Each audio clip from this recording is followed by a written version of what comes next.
কুল্লু নাফসিন যায়িকাতুল মাউত, প্রতিটি আত্মার মৃত্যুর স্বাদ নিতে হবে। Everyone has to take the test of death. মৃত্যুর স্বাদ প্রত্যেককে আস্বাদন করতে হবে। এটা কেমন?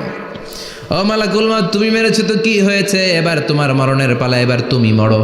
এবার মালাকুল মাউত কাঁপতে থাকবে, কাঁপতে থাকবে। আল্লাহ বলবেন কেঁপে আর কেঁদে লাভ নাই, জান্নাত জাহান্নামের মাঝ বরাবর একটা জায়গা আছে আরাফ, ওখানে দাঁড়া।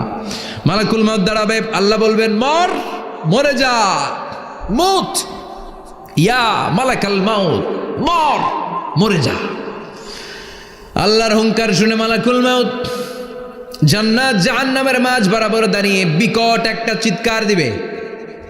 বিকট একটা চিৎকার দিয়ে মালাকুল মাউত ওই জায়গায় শেষ। মালাকুল মাউত নাই। বিশ্বনবী বলেন মালাকুল মাউতের ওই দিনের চিৎকারটা এত ভয়ঙ্কর হবে, ডেঞ্জারাস হবে। ওই চিৎকারের আওয়াজ যদি দুনিয়ার মানুষেরা কান দিয়ে শুনতে পেত, আলাদা করে ইসরাফিলের সিংহায় ফুৎকার দেওয়ার কোনো দরকার লাগতো না। ওই আওয়াজটা শুনে দুনিয়ার মানুষেরা সব কানের পর্দা ফেটে লাশ হয়ে পড়ে যেত। মরবেন না আপনারা? আজীবন থাকবেন?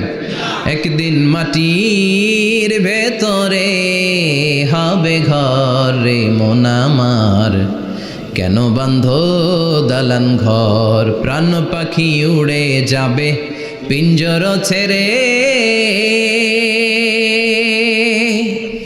ধরা ধামে সবই রবে তুমি যাবে চলে, বন্ধু বান্ধব যত মাতা পিতা দ্বারা সুত সবই হবে তোমার পরে মন আমার, কেন বান্ধ দালান ঘর, একদিন মাটির ভেতরে হবে ঘর রে মন আমার, কেন বান্ধ দালান ঘর রে মন আমার, কেন বান্ধ দালান ঘর। ঠিক কিনা? থাকা যাবে? কবরে যাওয়া লাগবে না? This is the circle of life. এসেছি, থাকছি কিছুদিন, একটা স্টেশনে ট্রানজিট পিরিয়ড, আবার চলে যাব। জন্মিলেই মরিতে হবে। চিল্লা এখন ঠিক কিনা? আমাদের যেমনি আল্লাহ রুহু কবজ করে, জিনদেরও কিন্তু মালাকুল মাউতের মাধ্যমে রুহু কবজ করা হয়, জানেন? ওমা খলাকতুল জিন্না ওয়াল ইনসা ইল্লা লিয়াবুদুন।